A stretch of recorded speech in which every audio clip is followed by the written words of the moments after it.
মোরা এক ঘাটেতে রান্দি বাড়ি আরেক ঘাটে খাই, মোদের সুখের সীমা নাই। আসলে কি তারা সুখে আছেন? বলছিলাম উপকূলীয় অঞ্চলের নিষ্পেষিত নিপীড়িত মান্তা সম্প্রদায়ের কথা। যুগ যুগ ধরে মুসলিম এই সম্প্রদায়ের লোকেরা নৌকায় বসবাস ও নদীতে মাছ শিকার করে জীবিকা নির্বাহ করে আসছেন। সম্বল বলতে একটি কাঠের নৌকা ছাড়া কিছুই না। সেই নৌকায় জলে ভেসে ভেসে কাটিয়ে দিচ্ছে জীবন, প্রজন্ম থেকে প্রজন্মে। ছোট্ট একটা নৌকাতেই যাদের ঘরবাড়ি সংসার। নৌকাতি জন্ম, শৈশব, কৈশোর, যৌবন, বার্ধক্য, আর সেই নৌকাতি মৃত্যু। এমনকি মৃত্যুর পরে নদীর কিনারায় দাফন করা হয় মুসলিম মান্তা সম্প্রদায়ের লোকদের। নদীর জোয়ার ভাটার হিসাব কষে রোদে পুড়ে বর্ষায় ভিজে অথবা কনকনে শীতকে উপেক্ষা করেই জীবিকা নির্বাহ করছেন নদীপাড়ের মান্তা সম্প্রদায়ের পরিবারগুলো। আধুনিক সভ্যতা থেকে ছিটকে পড়া এই দরিদ্র জনগোষ্ঠীর মানুষজন বাংলাদেশের নাগরিক হলেও অন্যদের মতো সাধারণ মৌলিক চাহিদা মেটাতে অক্ষম।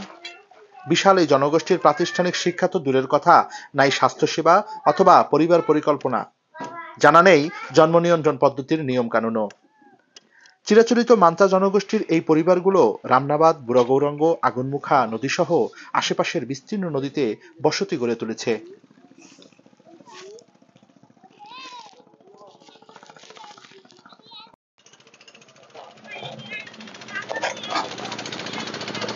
আমাকে অর্ষের মধ্যে আমাকে জায়গা জমি নাই, মৃত্যুকালে মারি পাই না।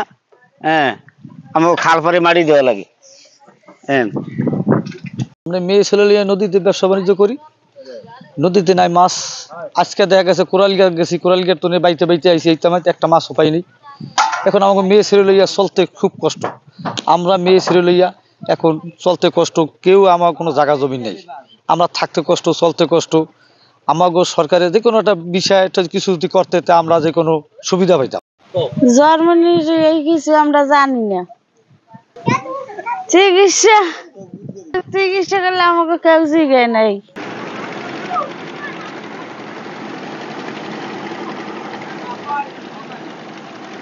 উপকূলীয় নদ নদী এলাকায় মান্তাদের জীবন নতুন নয়, ধোয়াটে ভবিষ্যতের সাক্ষী তারা, যেখানে দিগন্ত নেই, নেই কোনো দিশা। জলজীবী এসব মানুষদের ডাঙায় এনে পুনর্বাসন এখন সময়ের দাবি। Rakibul Hasan, enter TV, Galachipa, Patuakhali.